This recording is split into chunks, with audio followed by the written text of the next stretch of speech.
Hello para investor lan pedagang sing dikasihi. Project punika ing tutul karo sampeyan guru markets. Kita miwiti karo informasi ringkesan babagan perusahaan. Yen perlu, sampeyan bisa ngaso video. Kita ngusulake kanggo nyinaoni kabeh indikator perusahaan sing diteliti kanthi luwih jero. Kita bakal bandingake indikator utama perusahaan karo sampeyan ticker. Review iki adhedhasar informasi wiwit 03 April 2025. Déning klasifikasi guru, markets perusahaan kalebu subkategori.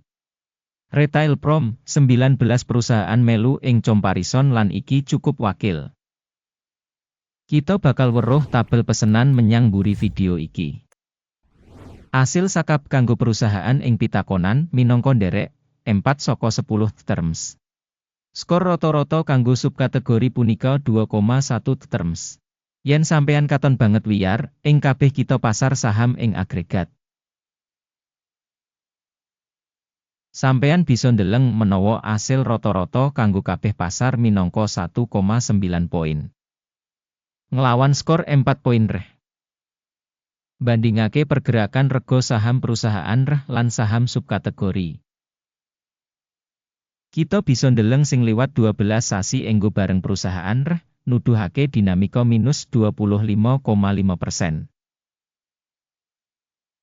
Marang dinamika rega kanggo subkategori minus 5,9%. Iki ora cetha nuduhake apa-apa, nanging kasunyatan iki kudu dijupuk menyang akun. Kapitalisasi pasar perusahaan regane $4,64 miliar.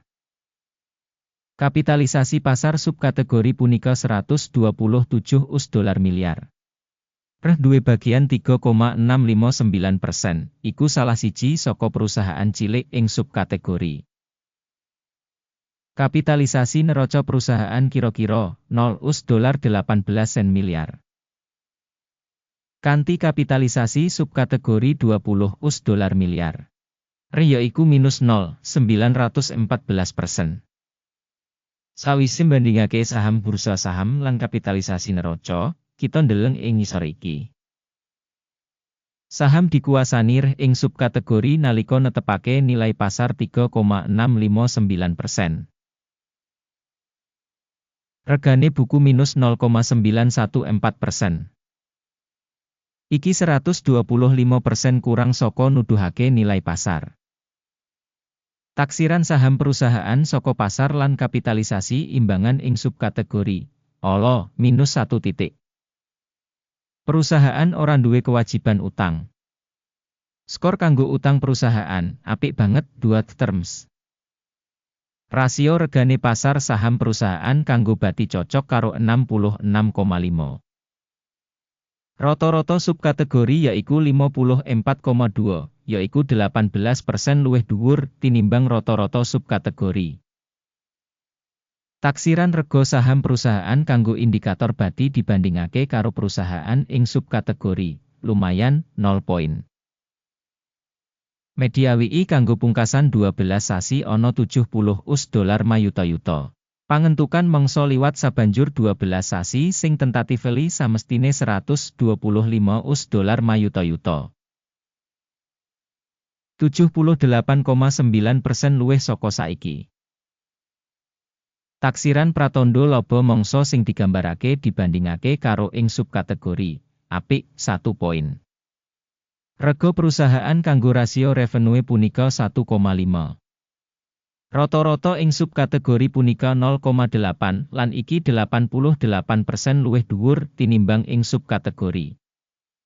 Taksiran rega saham perusahaan kanggo revenue dibandingake karo pratandha perusahaan ing subkategori tolerable minus 0,5 poin. Revenue kanggo pungkasan 12 sasi ana $3.110 mayuta-yuta. Revenue maju kanggo sabanjur 12 sasi samestine $5.56 mayuta-yuta. Kang 79% luwih saka ing wayahe saiki. Taksiran prakiraan indikator pendapatan ing mangsa ngarep dibandingake karo indikator ing subkategori, apik 1 poin.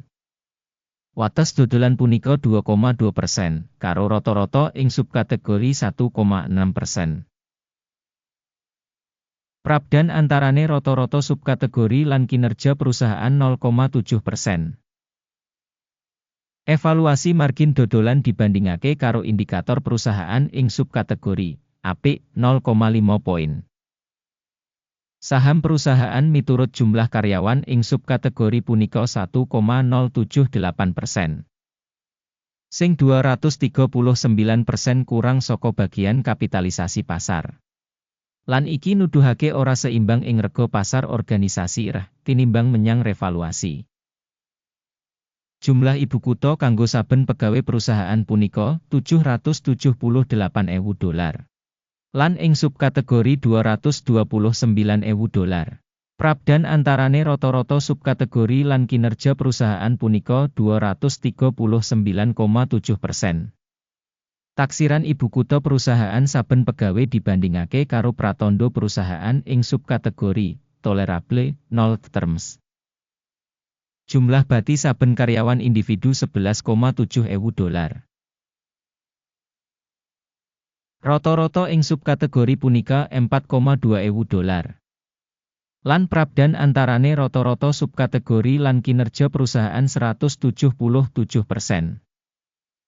Taksiran bati saben karyawan dibandingake karo indikator ing subkategori, apik 0,5 poin.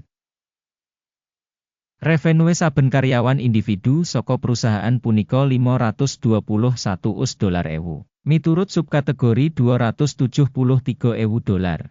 Prabdan antarane rata-rata subkategori lan kinerja perusahaan punika 91%.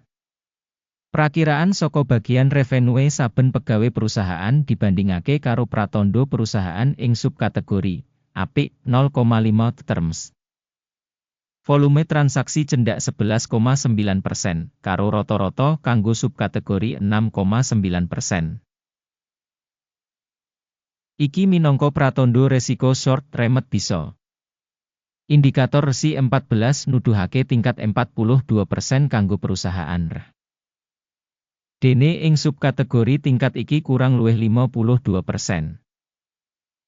Rata-rata securities saka subkategori sing rega luwih saka sing sokor. Rega saham perusahaan saiki udakara $249. Target rega konsensus kanggo saham perusahaan kira-kira $393. Prabdan antarane taksiran saiki lan ramalan konsensus kira-kira 58%. Ayo pindah menyang meja pesenan, sing kasedia kanggo sampeyan, link kasebut ana ing komentar sing disemat.